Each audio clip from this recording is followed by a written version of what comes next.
April প্রথম দফার পর আজ 29 এপ্রিল রাজ্যে দ্বিতীয় দফার ভোট লড়াই 142টি কেন্দ্রে। এই দফায় পূর্ব বর্ধমানের 16টি আসনে চলছে ভোট গ্রহণ। তার মধ্যে নজরকাড়া 274 নম্বর গলসি বিধানসভা। ভোট শুরু হতেই গলসির বিজেপি প্রার্থী রাজু পাত্র পৌঁছে যান উচ্চগ্রাম হাই স্কুলের 193 নম্বর বুথে। লাইনে দাঁড়িয়ে নিজের ভোটাধিকার প্রয়োগ করলেন তিনি। ভোট দিয়ে বেরিয়ে কমিশনের ভূয়সী প্রশংসা করলেন রাজু পাত্র। বললেন এলাকার মানুষ বহুদিন পর শান্তিপূর্ণ ও সুষ্ঠুভাবে ভোট দেওয়ার সুযোগ পেলেন। আশা রাখলেন গোটা কেন্দ্রে এই পরিবেশ বজায় থাকবে। প্রার্থী থেকে সাধারণ মানুষ গলসি আজ গণতন্ত্রের পাঠ পড়ালো। আপনি ভোট দিলেন তো? কমেন্টে জানান। হ্যাঁ, সকালে স্বতঃস্ফূর্তভাবে ভোট দিলাম। এখানকার যারা স্থানীয় মানুষ আছে তারা বহুদিন পর, বহু বছর পর আজকে স্বতঃস্ফূর্তভাবে ভোট দিচ্ছে।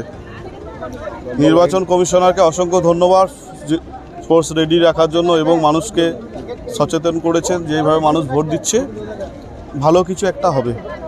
পাচ্ছেন তো আমার কাছে এই মুহূর্তে এখনও কোনো বিধানসভা কোনো জায়গায় বুথ জাম হয়নি বা এজেন্ট ঢুকতে পারেনি, সেরকম কোনো মহল তৈরি হয়নি। নির্বাচন কমিশনার সঠিকভাবে কাজ করছে এবং কিআইটি তৈরি আছে, যেখানে বুথ জাম করবে সেখানে ব্যবস্থা নেবে। আর এখানে মানুষ দেখতে পাচ্ছেন তো, মানুষ হ্যাঁ একদম নির্বিঘ্নে ভোট দিচ্ছে। এখানে বুঝতে পারছেন তো যে মানুষ মানে 300 মিটার পর্যন্ত লাইন ভোট দেওয়ার জন্য মানুষ আগ্রহ আছে। এই ভোট আলাদা নতুন ভোট হচ্ছে, এই ভোট পশ্চিমবঙ্গে ইতিহাস গড়বে।